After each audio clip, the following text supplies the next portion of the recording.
नासिन सिंध में पानी की खोट 63 सैकड़ों ताईं पहुंची वई है। सखर बैराज वटे पानी की खोट 53 सैकड़ों ते पहुंची वई।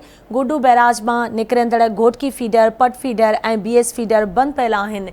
उन हवाले से वीडियो लिंक ते मौजूद है शाहिद चन्नो। जी शाहिद। नाज़रीन, पूरी सिंध में पानी की खोट की संगीन सूरताल पहुंची चुकी है। इन वक्त मौजूद आया सखर बैराज ते मूसा गड इन वक्त सखर बैराज जो कंट्रोलर इंचार्ज जो है वो मौजूद है। असां उन सां ॻाल्हि ॿोल कंदासीं त जेका सिंध में पानी की खोट है, ख़ास तौर ते गुड्डू ऐं सखर बैराज ते इन वक्त वहिकरनि जी छा सूरताल है।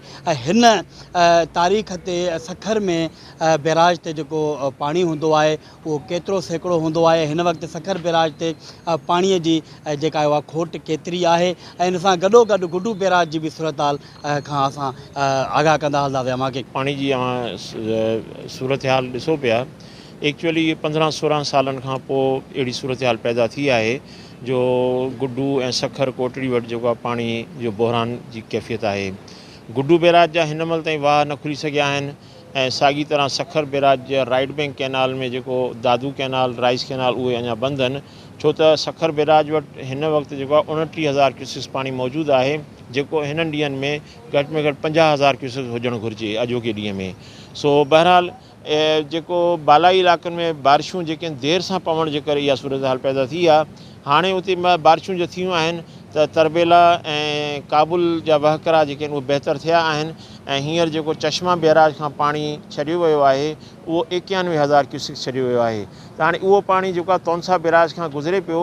ईंदड़ 2-3 ॾींहंनि में सिंध में त इहो पाणी दाख़िल थींदो त उन खां पोइ सूरत हाल कुझु बहितर थी वेंदी। त इनशाअल्लाह जेको आहे 15 मई ताईं सखर बैराज जे साॼे पासे वारा वाह जेके जीअं राइस कैनाल, दादू कैनाल इहे भी खोलिया वेंदा ऐं गुड्डू बैराज जा भी जेके वाह आहिनि जीअं घोटकी फीडर है ऐं पट फीडर जंहिंमां बलोचिस्तान के पानी ॾिनो वेंदो आहे उहे भी खोलण जा इम्कान आहिनि। सखर बैराज जो कंट्रोलर इंचार्ज जो है उन सां ॻाल्हि ॿोल कईसीं। उन्हनि जो इहो चवणु आहे त हिन दफ़े जो पानी की शिद्दत खोट वारी जेका आहे साम्हूं आई है। उनजो वॾो सबबु इहो आहे त बारिशूं न हुअण जे करे ऐं डैम खाली हुअण जे करे।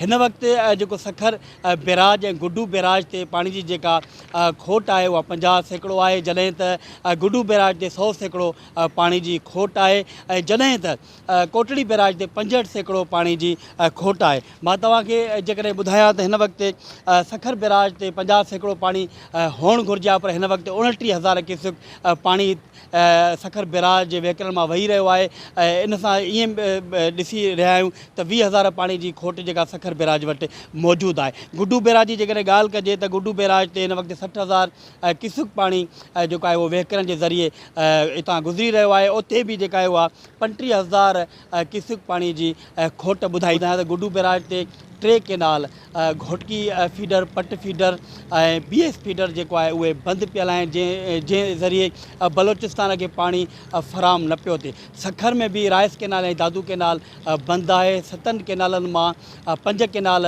में पानी छॾियो पियो वञे, पर 2 कैनाल हिन वक्त बंद आहिनि। जीअं ही पानी की सूरत हाल बहितर थींदी त उहे गुड्डू बैराज जा जेके 3 कैनाल्स आहिनि ऐं सखर बैराज जा 2 कैनाल आहिनि उहे खोलिया वेंदा। जी।